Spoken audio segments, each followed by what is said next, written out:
정관용의 지금 이 사람. 여러분 안녕하십니까, 정관용입니다. 어제에 이어서 오늘도 박원순 서울시장과 함께합니다. 인권 변호사로 또 시민운동가로 살아온 지난 인생을 좀 돌아봤고요. 이제 8년차 서울시장으로서의 소감, 또 민선 7기 시작되면서 지난 1년 동안 힘주어 실행하고 있는 정책에 대한 이야기들 두루두루 말씀 듣도록 하겠습니다.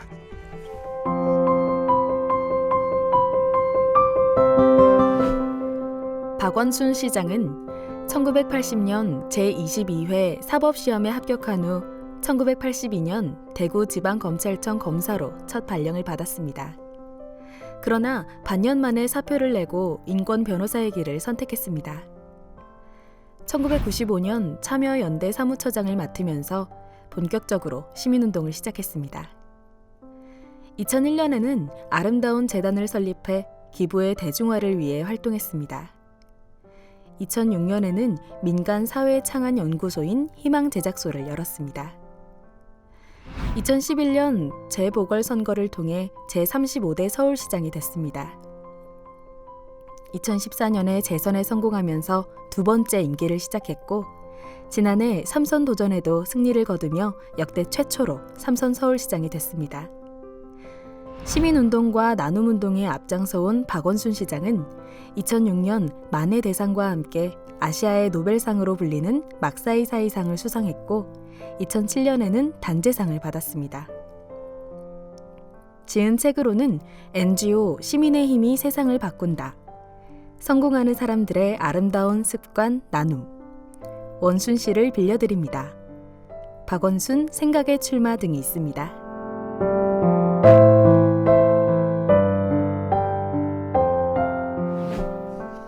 박원순 서울시장과 함께하고 있습니다. 2011년 희망제작소 활동 열심히 하고 있는데 이명박 정부가 온갖 탄압과 간섭을 했다. 그래서 화도 좀 났다. 그러다가 백두대간을 걸었다. 네. 그러다가 심경 변화가 있었다. 예, 뭐 사실 어찌 보면 제가 이제 시민사회에 이런 어떤 그 황무지를 개척하는 일들을 하긴 했지만 이미 그때는 제가 뭐 시민사회 지도자로서 어찌 보면 안온한 삶을 살고 있었죠. 뭐 정치라는 길은 사실 보통 일반 시민들은 잘 안 하려고 하지 않습니까? 사실 실존적 결단이 저는 있어야 된다고 생각하는데요. 그렇죠. 뭐 저희 아내의 표현으로 따지면 그동안 정치는 절대 하면 안 된다고 저한테 옆에서 감시를 했는데 산 가는 바람에 놓쳤다 이런 표현을 쓰는데요. 예. 제가 산을 통해서 이렇게 참 많은 생각을 할 수 있게 되더라고요. 근데 제가 그 당시에 이런 이제 뭐 이미 그쪽은 정착된 길이니까 아무리 새로운 사업을 시작하고 어려움이 있더라도 그런 어떤 안정된 이런 삶을 내가 누려서 되겠냐. 그 당시 뭐 이명박 정부 시절에 그 4대강 사업이라든지 정말 저는 국가의 미래를 향해서 볼 때는 이게 말이 안 되는 그런 정책들이 막 있었고 그랬는데 정말 당신은 이런 역사의 흐름이나 시대의 소리를 외면해서 되겠냐라고 하는 그걸 제가 정말 듣게 됐습니다. 그게 이제 제가 희망을 걷다라고 하는 책에 정확히 써놨는데요. 그때 하루 종일 그야말로 산에서 막 비는 엄청 쏟아지는데 제가 통곡했습니다. 그러고 나서 제가 생각의 변화가 있어서 그 이후에 그때만 해도 뭐 서울시장 자리가 비었다는 얘기는 없었는데 이 오대산쯤에 오니까 그 당시 이제 오세훈 시장이 그만두고 이렇게 새로운 선거가 있다고 보궐선거. 하면서 저한테 뭐 사람들이 심지어 그 산까지 찾아오기도 하고 뭐 그랬는데 이미 제가 신경이 변화가 있었기 때문에 좋다, 출마한다 이렇게 된 거죠. 네. 그리고 산에서 그래 통곡이 터져 나왔어요. 그날 뭐 비가 엄청 속리산이었습니다. 아침에는 아침에 우리가 밥을 해 먹을 때만 해도 일출도 보고 괜찮았는데 바로 딱 일어서면서부터 비가 쏟아지기 시작했는데 하루 종일 뭐 어마어마한 비가 내렸는데요. 그때 제가 그냥 영문도 없이 막 통곡이 쏟아져 나오고 하루 종일 그랬습니다. 그러면서 이게 내가 이런 삶을 살아서는 안 되는구나.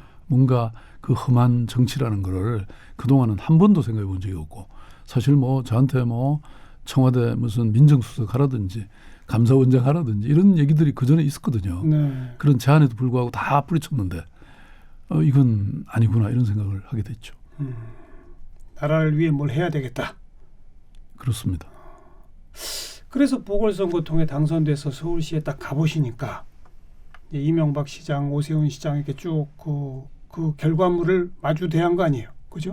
그렇습니다. 어떻던가요? 저는 뭐 우리의 시대가 사실 저를 부른 거지 않습니까? 사실 뭐 그동안 정치인들이나 관료 출신이 시장이 됐지 저같이 시민사회에서 정말 시민들과 함께 부대끼면서 어떤 삶을 개혁하고 부정부패를 뿌리 뽑고 새로운 세상을 꿈꾸던 사람으로서 처음 된 거죠. 네. 그러니까 이제 잘 아시다시피 뉴타운이나 재개발이나 이런 어떤 토건족이 지배하는 그리고 또 막 뭔가 이 정치적 이런 어떤 욕망으로 이게 서울시정이 저는 있었다고 생각합니다. 그런데 이제 제가 서울시민들이 저를 뽑아준 이유가 저는 이런 걸 개선하고 정말 시민을 중심에 놓는 그리고 그런 하드웨어가 중요한 게 아니고 보다 더 문화나 예술이나 이런 소프트웨어가 더 중요한 사회 이런 것으로 또 시민의 삶의 질을 뭔가 개선하는 시민의 중심이 되는 그야말로 사람 특별시로 만들자는 뭐 이런 것이 제가 뭐 공약이나 선거 중에도 그렇게 말씀드리기도 했고 네. 또 실제로 그렇게 그런 정책을 펴게 됐죠. 그래서 제가 제일 먼저 이 서명한 정책이 바로 친환경 급식이었습니다. 급식. 예, 그걸로 지금 73만 명의 우리 아이들이 이 급식을 지금 하고 있죠. 뭐 이걸 필두로 해서 그 당시에 뭐 반값 등록금 그런 거 제가 바로 실천했고요. 서울시립대학부터 실천. 그렇습니다. 네. 그다음에 뭐 복지 예산이 거의 지금 2배 반으로 늘어났고 그 대신 이런 쓸데없는 사업들을 다 줄여서 오히려 채무는 한 7조 5천억 정도 줄이고 말하자면 이런 것들이 다 어떤 새로운 패러다임, 새로운 시대로 가는 그런 길이었다고 저는 생각합니다. 뭐 7.5조의 채무는 갚았는데 복지 예산은 엄청 늘어났다.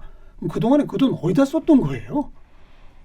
그러니까 이제 저는 예산의 우선순위를 보면 아까도 말씀드린 토건 사업이라는 게 있습니다. 그러니까요. 그러니까 보통 뭐 이런 길 하나 내면 사실 뭐 몇천억에서 뭐 1조 들어가고 그러지 않습니까? 서울시에 길이 없나요? 왜 길을 계속 내죠? 아니 뭐 길이 물론 이제 필요는 한데 네. 그게 지금 서울시에는 이제 그런 거는 최소화시키고 저는 오히려 길을 내기보다는 그런 길을 지하화한다든지 해서 위를 공원으로 만들어 드린다든지 오히려 이런 거는 필요한데 같은 SOC라도 이런 생활의 SOC나 또는 친환경 SOC가 이제는 필요한 그런 시대가 된 거죠. 그런데 과거에는 여전히 사실 길을 내면 더 막힌다는 말이 있습니다. 맞아요. 네, 그래서 저는 오히려 그런 것보다는 보행 친화 도시로 전환시켜 나가고 그다음에 우리 시민들에게 가장 인기 있는 따릉이 공공 자전거 제도를 도입한다든지 이런 것들이 시대적 트렌드에 맞는 것이다. 그래서 사실 아마 기억하실지 모르겠는데 두 번째 제가 선거할 때 정몽준 후보하고 사실 경쟁을 했습니다. 그렇죠. 그때 이분이 이런 말씀을 하셨죠. 잠자는 서울을 깨우겠다. 근데 정작 서울 시민들은 이제 좀 잠 좀 자자. 말하자면 이런 시대였다고 저는 생각해요. 무슨 말씀이냐면 이런 토건적 뭐 이런 한방 이런 사업보다는 사실 뭐 우리가 이 빅데이터를 한번 돌려보니까요. 시민들이 원하는 것은 어떤 힐링이나 도서관이나 공원이나 뭐 이런 공공자전거나 뭐 이런 것들이 훨씬 더 인기 있는 단어들이더라고요. 그래서 요새 소확행이라든지 뭐 이 워라벨이라든지 이런 것들이 다 그런 하나의 큰 트렌드 추세 안에 있는 거거든요. 그럼요. 그래서 뭐 저는 감히 시민들의 그러한 어떤 욕구와 소망과 꿈을 실천해 왔다 이렇게 말씀드릴 수 있죠. 한 걸음 더 가면 그 토건족이 하는 재개발, 재건축, 뭐 도로 신설 이런 등등은 결국은 돈 있는 사람이 더 돈 벌게 만드는 기회를 제공하는 거 아닙니까? 저는 그 이른바 이 99대 1의 사회가 있는데 저는 행정이나 정치는 마땅히 그 불평등을 제거하고 예. 훨씬 더 평등하고 정의로운 그런 세상을 만드는 데 기여해야 된다고 보는데요. 예컨대 제가 오기 전에 한 1000개소 정도의 뉴타운과 재개발 프로젝트를 추진하고 있더라고요. 그런데 1000개나 됐어요. 그거는 이제 어떤 거냐면 아예 그냥 그 타운 하나를 그러니까 몇천 세대를 완전히 다 쓸어내고 예. 거기다가 아파트 짓는 거거든요. 일종의 섬을 만드는 거예요. 그렇습니다. 그리고 그 건설회사는 몇백을 벌어가는 겁니다. 그렇죠. 그러면 그게 살든 정말 원주민들. 월세 사는 사람들 또는 간신히 집 한 채 평생 마련해서 월세 주고 살던 분들 이런 분들이 끊임없이 쫓겨나는 네. 그야말로 말씀하신 시민이 쫓겨나는 이런 개발 방식을 계속 해왔죠. 네. 근데 저는 가난한 사람도 도시에 살 권리가 있는 것이고 그리고 그런 분들이 또 도시에 있어야 도시의 관리가 유지됩니다. 그래서 저는 공공임대주택을 뭐 끊임없이 지어서 예, 예. 제 임기 끝나는 해 정도 되면 서울에 약 380만 호가 있는데요. 40만 호의 스톡을 우리 확보하게 됩니다. 그러면 10%가 약간 넘잖아요. 그 40만 호를 서울시가 다 사는 거예요? 그동안 지었거나 매입하거나 뭐 이렇게 한 것이 물론 정부 LH공사 한 것도 들어 있습니다만 다 합해서 다 합쳐서 공공임대주택이 서울에서 그 정도 됩니다. 네. 근데 세계에서 가장 삶의 질이 높은 그런 도시가 이 싱가포르 거기는 70%입니다. 공공임대주택이 그다음에 비엔나 같은 도시는 40%가 돼요. 서울시가 이렇게 되면 적어도 10%를 확보하는 거거든요. 예, 예. 저는 제 후임 시장도 이어받아서 이걸 계속 이어가서 우리도 그 정도는 만들어야 시민들이 가장 중요한 것이 집이잖아요. 근데 집 걱정 없이 살 수 있게 네. 만들어 드려야죠. 주택, 부동산 관련해서 뭐 재개발, 재건축, 신도시 뭐 여러 가지 안들이 있지만 정부가 할 또 지자체가 공공이 해야 할 제1번은 공공임대 확충이죠. 무조건. 그렇습니다. 그래서 제가 처음 취임할 때부터 공공임대주택에 연간 거의 1조 이상을 계속 투입하면서 새로 짓거나 건설하거나 아니면 매입을 하거나 뭐 정 안 되는 경우에는 임대까지 해서 지금 서울에 한 5만 명의 청년들이 결혼을 하는데요. 신혼부부가 한 5만 명 정도, 네. 5만 쌍 정도 됩니다. 그런데 그 중에서 17,000쌍한테는 저희들이 제공합니다. 공공임대를. 그래서 지금 뭐 엄청난 속도로 지금 짓거나 매입하거나 지금 그러고 있는 상태고요. 네. 그리고 이제 지금 뭐 이른바 저출생 고령화가 우리 대한민국의 가장 큰 이 과제지 않습니까? 네. 이런 문제를 해결하는 것도 결국은 이런 주거 문제, 보육, 돌봄, 교육, 주거 이런 것들을 해결해야 맞습니다. 저는 된다고 생각합니다. 그래서 좀 사실 서울시는 뭐 이런 제한된 여건에서 또 재정력 하에서도 이렇게 최선을 다해왔고 저는 좀 중앙정부도 이런 곳에 좀 집중해 주시면 참 좋겠다. 해야 됩니다. 네, 우리가 촛불 시위가 있었는데요. 저는 그 촛불광장에서 물론 적폐에 대한 청산의 요구도 있었지만 동시에 정말 내 삶을 좀 바꾸는 이런 국가가 좀 되기를 바랬다 이렇게 생각하거든요. 네. 그 왜 얼마 전에 중앙정부 차원에서 3기 신도시 계획 발표하고 그랬잖아요. 저는 그 3기 신도시 계획 발표될 때 이게 진정한 부동산 정책이 되려면 3기 신도시 전체 50%를 공공임대로 하겠습니다를 왜 미리 약속 못하느냐 이런 얘기 한 적이 있거든요. 그렇게만 하면 되는 거 아닙니까? 말씀에 동의하는데요. 사실 이제 이 이른바 투기라는 것은 저는 확실하게 건절해야 된다고 생각합니다. 그러니까요.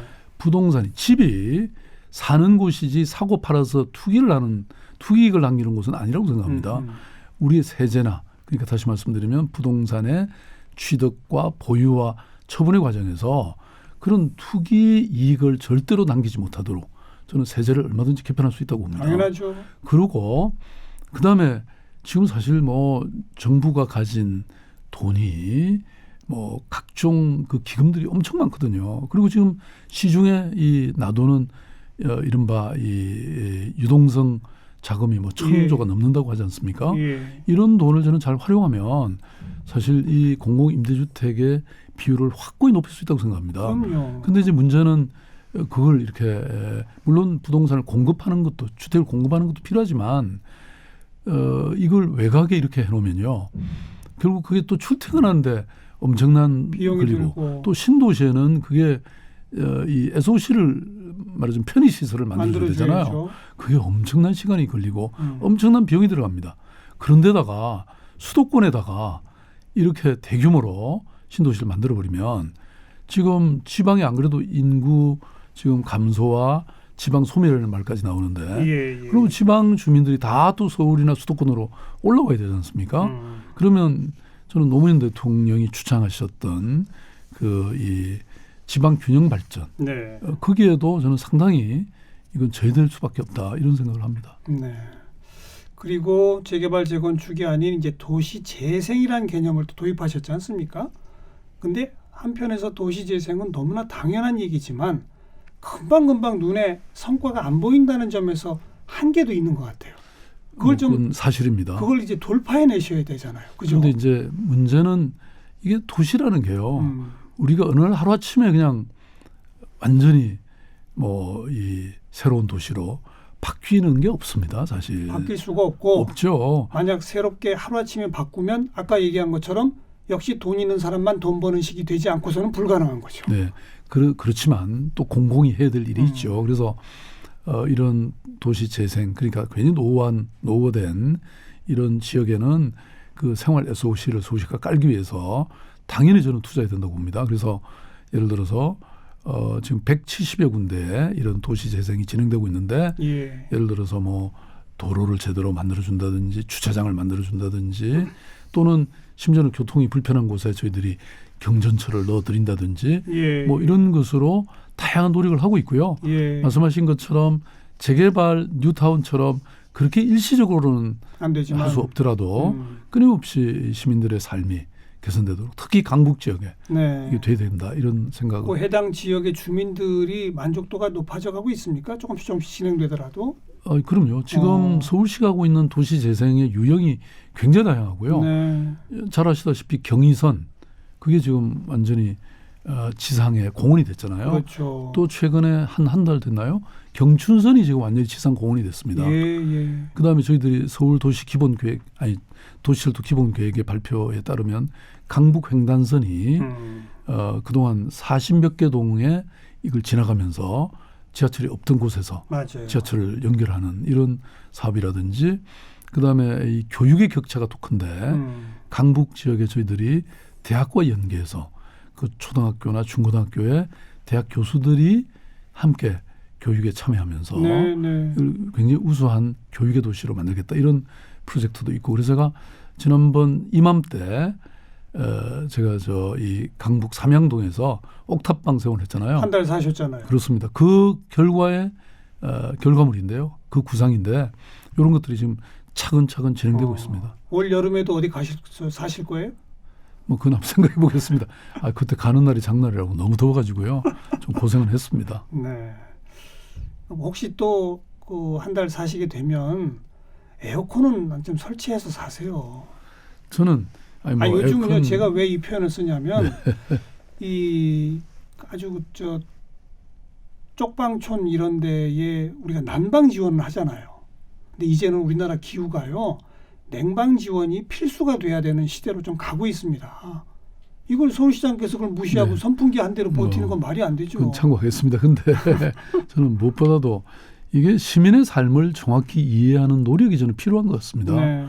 제가 사실 그 옥탑방 한 달 동안 참으로 얻은 그 구상이 많았거든요. 진짜 99대 1의 사회라는 거를 그냥 핵심적으로 느낄 수 있었어요.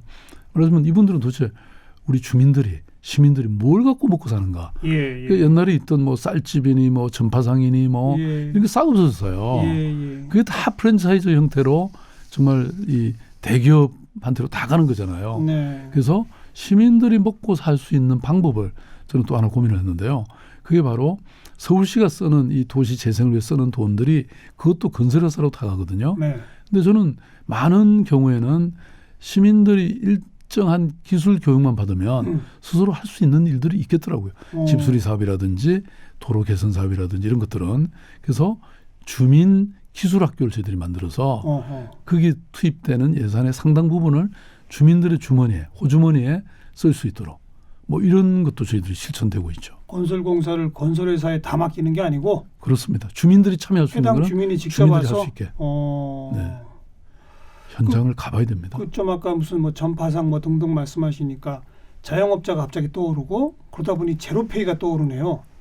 제로페이 뭐 쓰는 사람이 제로라서 제로페이 아니야? 이런 농담도 있었는데 요즘은 많이 씁니까? 그럼요. 지금 사실 이거 시작한 지가 이제 겨우 한 6개월 됐습니다. 예. 우리나라 국민들은 언론은 좀 성질이 굉장히 급하신 것 같아요. 왜냐하면 사실 지금 거의 국민 70%가 쓰고 있는 신용카드도 이게 수십 년 걸렸고. 그 초반에는 뭐 아무도 안 그럼요. 썼어요. 정부가 엄청 캠페인을 했어요. 근데 6개월 됐는데 지금 뭐 약 13만 개의 가맹점이 생겨나고 그다음에 일일 사용액이 지금 거의 한 2억 정도로 가고 있거든요. 네네. 일일 사용액이. 물론 아직도 저조합니다마는 그래도 6개월 만에 이 정도면 저는 대단한 거라고 생각하고요.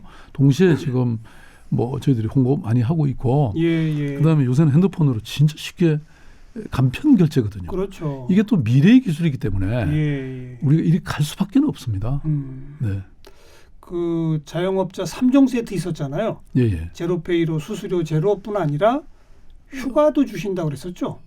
네, 그러니까 우선 병원에 가게 될 경우에 그러니까요. 이 자영업자들은 사실 누구한테 맡겨놓고 가야 되는데 그럴 수가 없기 때문에 결국 병을 참는다는 거예요. 그래서 이 상병수당을 저희들이 드리고요. 또 하나는 이제 만에 하나 폐업률이 사실 높거든요. 폐업할 경우에 이 실업안전망에서 배제가 돼 있습니다. 그렇죠. 그래서 실업수당을 제공하도록 이렇게 해서 이 3종 세트고 또 하나 중요한 것은 이 병상에 갔을 때 그다음에 실업수당 이게 이미 시행되고 있습니까? 예, 시행되고 있습니다. 서울시는 이미 하고 있고요. 모든 자영업자한테 다 대상이에요? 아니면 서울시의 자영업자들의 경우에 신청만 하면 그리고 이제 그 병원에 갈 수 있는 게 이제 2주간이라고 하는 제한이 있다거나 뭐 그런 건 있습니다만은 그래도 뭐 2주가 어딥니까? 그렇죠. 네. 그리고 또 하나 가장 심각한 것은 사실 건물주 위에 조물주 위에 건물주 이런 말 있잖아요. 임대료가 문제인데 이거는 사실 외국처럼 이 임대료가 과도하게 오르는 데는 시장이 임대료 요율의 상한선을 좀 제한할 수 있는 이런 입법이 됐으면 좋겠습니다. 선진국은 다 있어요. 그래서 뭐 뉴욕 같은 데는 그렇게 그러니까요. 한다고 하니까. 우리 없잖아요. 네. 그래서 근데 그건 국회에서 해야죠. 그렇습니다. 왜 못하죠? 그건 다음에 국회의원님도 모셔놓고 물어보시죠. 네. 저희들도 뭐 굉장히 요청하고 상의하고 그러는데 참 이게 잘 안 됩니다. 네. 청년청이라는 걸 만드셨죠, 서울시? 예. 그건 뭐예요? 저는 세상에 많은 정책들이 아까 제가 민주주의 서울, 사람 특별시 서울 이런 말씀 드렸는데요. 결국은 당사자가 가장 잘합니다. 지금까지 저는 예산이 엉뚱한 데 쓰이고 낭비가 되는 이유는 그냥 책상머리에서 하니까 그렇습니다. 청년의 문제는 청년이 가장 잘 알아요. 그래서 우리가 청년 시장 직속으로 청년청을 만들어서 청년들을 채용해서 그 사람들이 실제 결정하도록 만들어놨습니다. 15명을 채용해서. 그래서 실제로 지금 굉장히 우수한 정책들이 많이 나오고 있고 사실 이것뿐만 아니라 지금 이번에 의회에서 이제 약간 좀 부결되는 바람에 지금 아마 다음을 기약하기는 해야 되는데 어쨌든 민주주의 도시 서울을 지금 저희들이 하고 있는데요. 온라인 플랫폼에 시민들이 누구나 제안하고 그다음에 토론하고 결정하면 서울시는 그걸 받아들이겠다는 겁니다. 서울시 의회가 그걸 부결했어요? 아이고 이제 이 인원이나 정수에 대해서는 좀 부결을 했는데 아마 뭐 지금 저희들 잘 얘기되고 있기 때문에 뭐 조만간 통과될 거라고 저는 생각합니다만 어쨌든 그렇게 저는 대한민국 헌법 제2조에 대한민국 민주공화국이고 모든 주권은 국민으로부터 나온다는 얘기가 사실 그게 어떤 헌법 조항에 알겠습니다. 아니고 실제 살아있도록 예. 만들려면 예. 저는 이런 조치가 이런 플랫폼이 필요하다. 이렇게 지금 저희들이 시행하고 있습니다. 처음 이제 시장이 되시고 오랫동안은 사실 이명박 정부, 박근혜 정부와 일을 하시다가 그죠? 이제 문재인 정부와 일을 하고 계시지 않습니까? 좀 편해졌습니까, 확실히? 뭐 물론 편해졌죠. 제가 아무래도 뭐 장관님들이나 또 그 우리 당의 인사들하고 이렇게 소통하면 네. 많은 네. 것들이 해결이 되니까 네. 뭐 근데 그럼에도 불구하고 또 안 되는 것들이 또 상당히 있더라고요. 그래요. 네. 중앙 정부는 시각이 좀 다른가 보죠. 아무래도 이제 이게 현장 중앙 정부와 밀착- 지방 정부는 가벌의 관계입니다. 음. 또 많은 그 입법이나 여러 규칙들이 예, 예. 중앙 정부가 정하면 우리는 따라가야 되거든요. 그래서 저는 문재인 대통령께서 말씀하신 그야말로 연방 국가에 준하는 연방제에 준하는 그런 자치 국가를 만들겠다고 말씀하셨거든요. 그렇죠. 근데 그게 완전히 지금 실천이 안 되고 있죠. 뭐 관련 개헌안도 냈다가 뭐 논의도 안 됐고. 그렇습니다. 법도 아직 개정이 안 됐고 뭐 그 네. 탓이 크고요. 네. 그렇지만 또 저는 정부 차원에서도 할 수 있는 일들이 있는데 그런 걸 좀 과감하게 해주시면 네. 도시와 지방 정부의 경쟁력이 커지면요, 예. 대한민국 경쟁력이 훨씬 커집니다. 네. 저희들이 서울시 잘 된다고 제가 이 뭐 짊어지고 어디 중국을 갑니까? 일본을 갑니까? 뭐 오늘 서울시정 뭐 이모저모 뭐 도시재생 그리고 뭐 청년청 뭐 제로페이 뭐 등등 쭉 말씀 들었습니다만 조금씩 변화가 있으나 한꺼번에 한눈에 딱 띄는 뭐 이런 것보다는 천천히 가더라도 모두가 함께 행복하게 가는 이걸 추구하고 계시잖아요. 그죠? 뭐 그런데 그런 것들이 사실은 엄청난 변화를 만들어내고 그러니까요. 있죠. 저는 뭐 참으로 고마운 게 서울 시민들이 이러한 변화를 인정하고 제가 예. 사실 뭐 유사 이래로 아까 저 안내 방송에도 그런 말씀하셨지만 삼선 시장이 됐잖아요. 예, 예. 이게 유례가 없는 것이거든요. 처음이지. 그리고 또 작년에 저희들이 싱가포르이 주최하는 이 세계 리관유 세계 도시상이라는 게 있는데 거기 뭐 동경이라든지 이런 함부르크 이런 도시들하고 마지막까지 경쟁해서 네. 서울이 상을 받았거든요. 네, 네. 그러니까 이런 것은 말하자면 그 서울의 변화라는 것이 우리 시민들에 의해서 인정받고 또 국제적으로도 인정받고 있다는. 그래서 근데 3선의 임기를 다 마쳐도 여전히 서울시는 또 해야 할 일들이 있을 텐데 네, 하지만 4선은 못 하잖아요. 우리나라 이 법상. 그렇습니다. 그죠? 네. 그럼 뭐 하실 거예요? 뭐 또 뭔가가 기다리고 있겠죠. 대통령? 네. 제가 그동안 아까 말씀드린 뭐 참여연대, 인권변호사 아니 그러니까 참여연대, 대통령? 아름다운 재단 이걸 쭉 해왔잖아요. 네. 근데 다 그 다음 뭘 할 거를 제가 고민을 한 적이 없어요. 대통령은 지금 고민하고 근데 계세요? 안 고민하고 계세요? 딱딱 생기더라고요. 생기기더라. 네. 지금 고민하고 계시군요. 뭐 우리. 너무 그러니까 걱정하지 마시고요. 제 삶의 이 경험을 보니까 네. 뭐 다 그 다음이 준비되어 알겠습니다. 있으니까요. 2022년이 되면 임기가 마무리입니다. 그죠? 네. 그때 뭐가 기다리고 있을지 저희도 함께 기다려 보겠습니다. 감사합니다. 박원순 서울시장 어제와 오늘 함께 만났습니다. 고맙습니다. 네, 감사합니다.